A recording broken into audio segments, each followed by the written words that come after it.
మొన్న ఆర్ఎస్ఎస్కి సంబంధించినటువంటి 100 సంవత్సరాల వేడుకలో కవాతు చేసినటువంటి ఎవరైతే స్వయం సేవకులు ఉన్నారో యూనిఫామ్లో, అంటే స్వయం సేవకులు అంటే వాళ్ళందరూ ఆర్ఎస్ఎస్ భావజాలంని అంగీకరిస్తూ ఆ శాఖల్లో పాల్గొంటూ క్రమశిక్షణతో ఎదిగినటువంటి వాళ్ళు.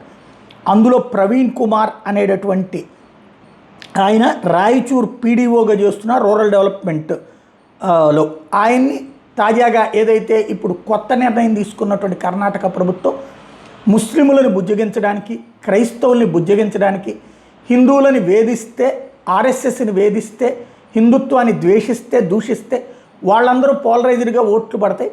అదే సందర్భంలో హిందుత్వాన్ని దూషించే హిందుత్వంలోనే ఉన్నటువంటి మత మార్పిడి వాళ్ళు కూడా తమకు సహకరిస్తారన్నటువంటి ఉద్దేశంతో ప్రత్యేకించి ఒక గేమ్ నడుపుతోంది. అందులో భాగంగా ఆర్ఎస్ఎస్ కవాతులో పాల్గొన్నందుకు ఆయన్ని ఉద్యోగం నుండి సస్పెండ్ చేస్తూ నిర్ణయం తీసుకుంది. గణవేషలో పాల్గొన్నారన్నటువంటిది. దీని మీద కర్ణాటకకి సంబంధించినటువంటి పార్లమెంట్ సభ్యుడు, భారతీయ జనతా పార్టీ పార్లమెంట్ సభ్యుడు తేజస్వి సూర్య సీరియస్గా స్పందించారు. తన న్యాయవాది కూడా కావడంతో ఏ ట్రిబ్యునల్లో అయితే దీని మీద అప్పీల్ చేయాలో ఆ ట్రిబ్యునల్లో నేనే స్వయంగా ఆర్గ్యూ చేస్తాను.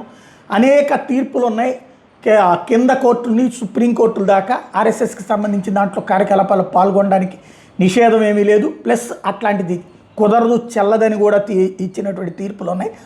దాన్ని బేస్ చేసుకుని నేను ఈ విషయంలో సీరియస్గా ఇన్వాల్వ్ అవుతానన్నటువంటి ప్రకటించారు.